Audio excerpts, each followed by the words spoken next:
Great honor to participate here today. So, dear attendees, esteemed heads of government, I would like to thank, first of all, the Italian government and Prime Minister Giorgia Meloni for organizing this and hosting this year conference here in Italy.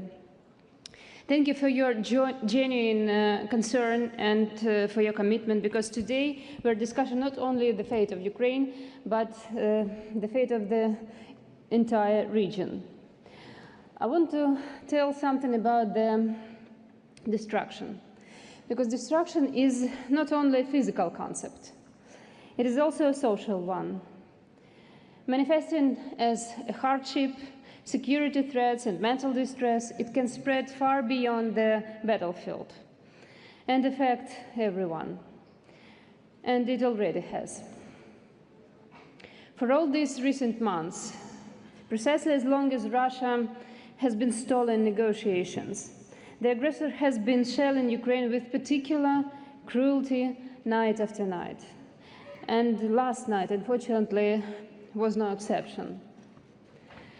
In June alone, can you imagine? In June alone, Russia launched more than 330 missiles, alongside nearly 80 ballistic ones, over 5,000 combat drones, and 5,000 aerial bombs at Ukrainian cities.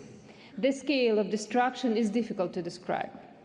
Yet those among our international partners who recently visited Kyiv and saw apartment buildings shattered by ballistic strikes say that they have never seen anything like this. A gaping void where floors once stood, where people once lived. In 2 residential buildings in the capital destroyed this June, more than 30 lives were lost. And nothing will bring back these people, these parents, these children, these families, their unique lives taken by the aggressor. Today I want to emphasize this above all else. What matters most in rebuilding any country is its people. Buildings without people, enterprises without people, a country without people, that is not a country, it's a memorial. In Ukraine, we have learned this through pain, and we would not wish such suffering on anyone. And so, amid fierce defense, we have made saving lives our top priority, in every sense, physical, social, and mental. Our principle is restore the individual, and they will restore everything else, only in that order. Thank you.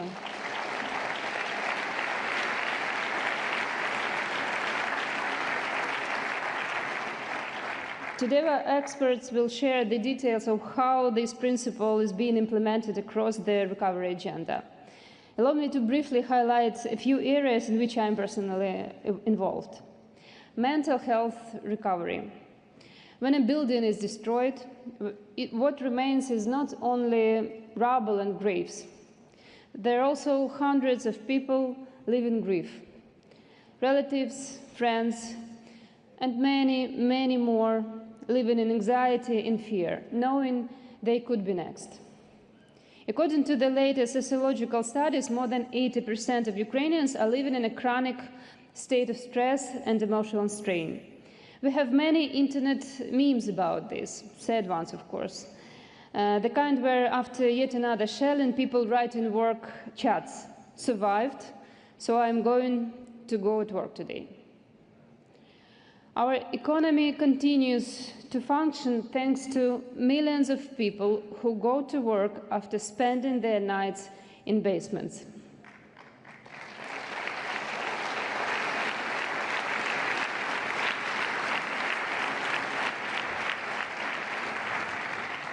But in those moments, the main emotions they carry are fatigue, tension, and despair.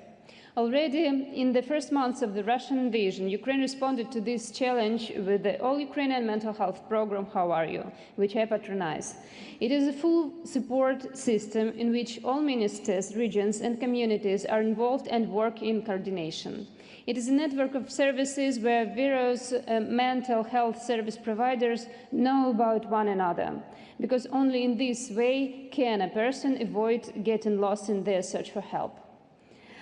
The key principle, mental health in all sectors and all policies, is now enshrined in law, signaling that change is irreversible. Right now, it is critically important for Ukraine not to lose momentum and to continue backing changes in state policies in this area. Much effort is also being directed towards scaling up to ensure that mental health services reach every community, and this requires support from partners. The key actor in this field is the Coordination Center of Mental Health under the Cabinet of the Ministers of Ukraine. Its representatives are part of the Ukrainian delegation here, and they are ready to respond to any of your requests and questions. When people arrive at hospitals after another Russian strike, they suffer severe injuries, blast wounds, burns, crushed limbs. Saving their lives alone is not enough. We must help them live fully again. Therefore, today, we have 11,000 rehabilitation specialists working across the country, 7 times more than in 2022.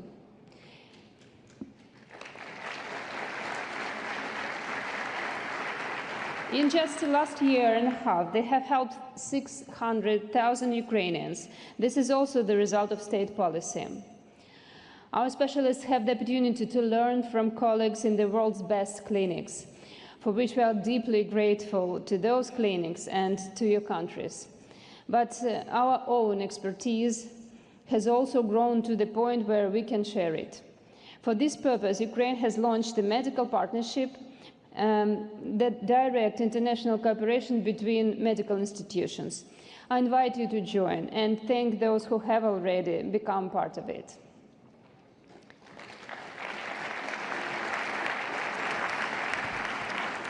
Education. You may have seen the headlines. Ukraine now has fully functioning underground schools. It's true. We have already built 15 underground schools out of 200 planned. Russia deliberately targets our educational institutions, having already destroyed 394 facilities and damaged over 3,500.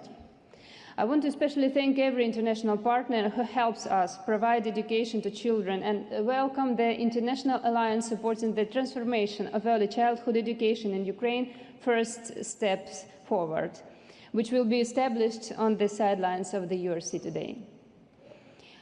In the early months of our defense, when Ukraine made the important decision to preserve education for our children, we also made another crucial choice: to continue the school nutrition reform.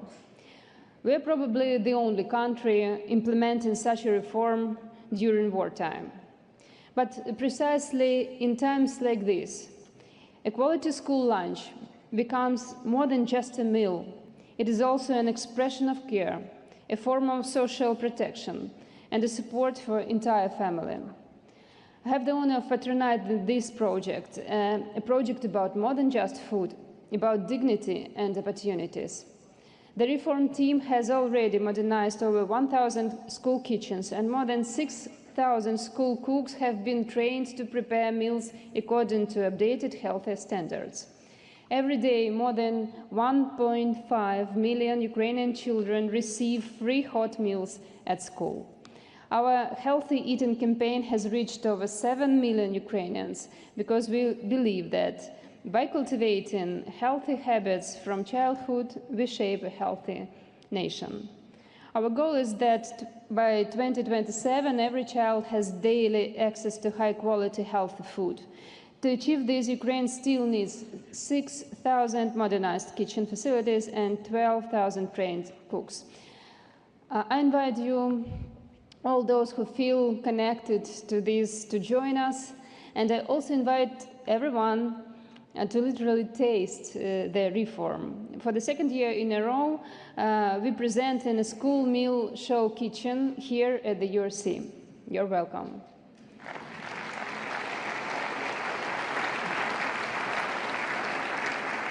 Barrier-free Ukraine is another humanitarian reform that Ukraine is carrying out under fire. I initiated it 5 years ago, but it has become especially relevant at this moment. It concerns everyone: the wounded, the disabled, the elderly, children, caregivers, and those suffering psychological trauma, because it is about equality in mobility, in opportunity, even in communication. Over these years, we have introduced European standards of accessibility in construction and digital space. Each ministry leads flagship projects to enhance access to education, work, and mobility. You will hear more about this in detail today. But I want to say, war is not just a slowdown. It pushes up backward. It is always regression. So we need to defend not only against attack, but also to hold back regression. As Lewis Carroll said, it takes all the running you can do to stay the same place. Literally, even new strike increases the need for inclusive services. That is why we value your help so much. Thank you.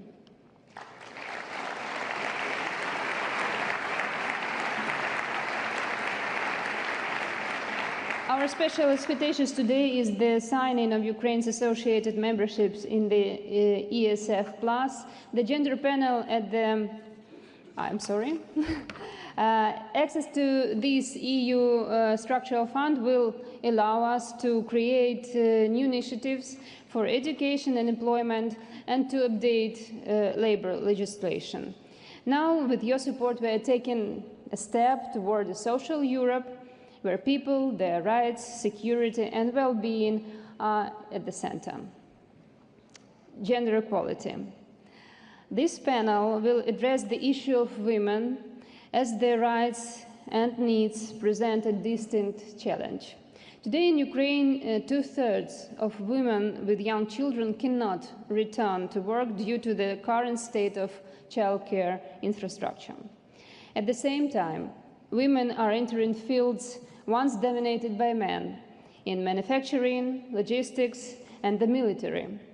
Most of our social workers and entrepreneurs are women. They represent a powerful, active force that needs the right conditions to thrive.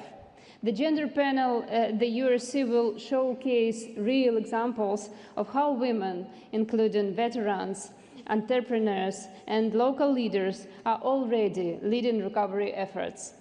It is crucial that the Alliance of Countries and Organizations for Gender-Responsive and Inclusive Recovery continues to support them and helps make their efforts visible, influential, and effective.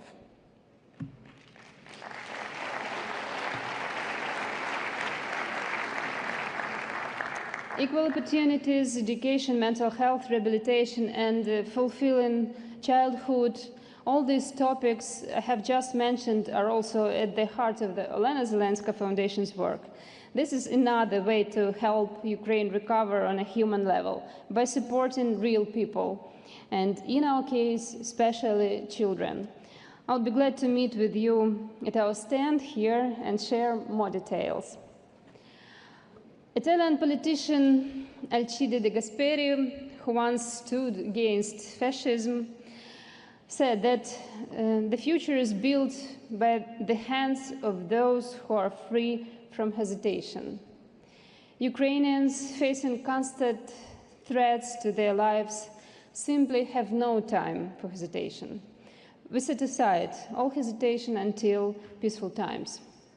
And now we act. This, by the way, is one of the mental practices that helps us to hold on. We must act, even when scared, even when it's dangerous, seeing other people, their needs, and helping them.